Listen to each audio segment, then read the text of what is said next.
They targeted me for being white, and they made it very clear that that was why they were assaulting me.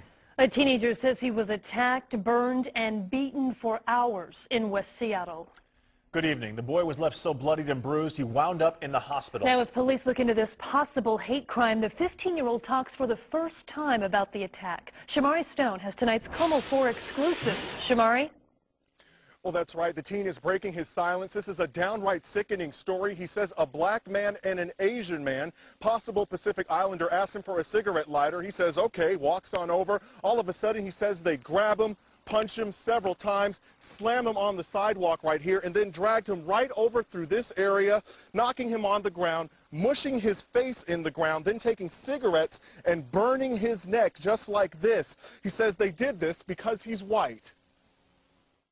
The photos are so shocking he cringes when he sees them. It gives me shaken up every time I see it, because it just, I don't know, I just get bad vibes overall from seeing those pictures. In an exclusive interview, 16-year-old Shane McClellan can now sit back, play video games, and share his story after being released from a hospital. He says two men viciously attacked him in West Seattle because he's white. Tell us about how your race played a role in this.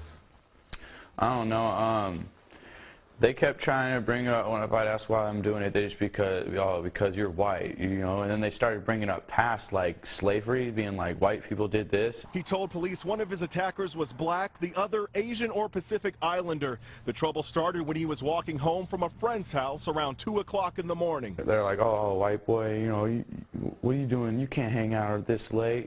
What are you doing around here?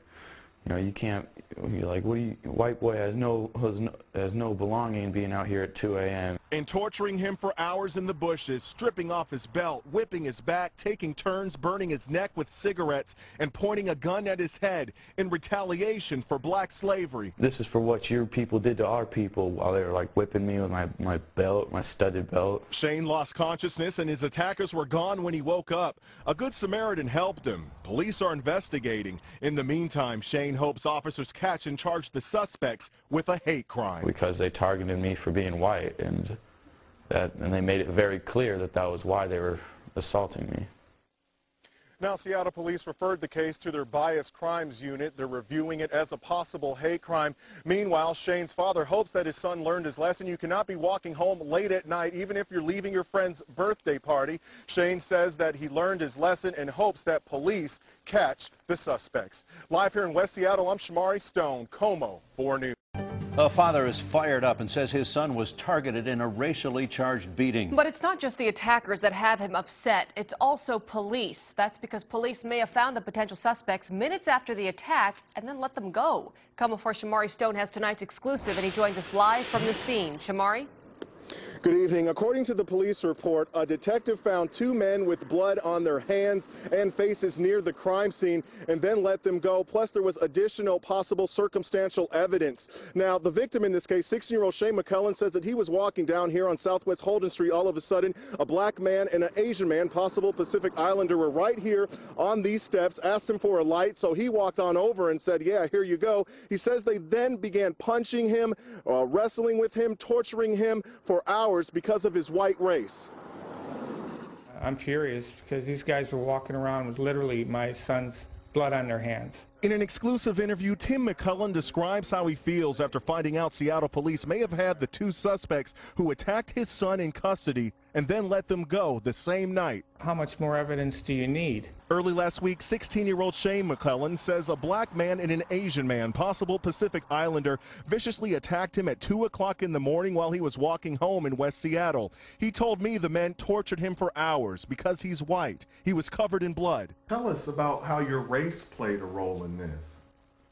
I don't know, they kept trying to bring up, when I'd ask why I'm doing it, they just because you're white, you know, and then they started bringing up past, like, slavery, being like, white people did this. And stripping off his belt, whipping his back, taking turns, burning his neck with cigarettes, and pointing a gun at his head in retaliation for black slavery. this is for what your people did to our people while they were like whipping me with my belt, my studded belt. According to the police report, a detective who was heading to the precinct found 2 men that matched the general description of the suspects near the crime scene. They had dried blood stains on their hands and face. They also were smoking Marlboro Reds, the same cigarettes found at the crime scene. They were also drinking the same brand, size, and flavor of beer as the one found at the crime scene. But police took their contact information and released them due to the lack of physical evidence. Do you feel that police dropped the ball, and if so, why?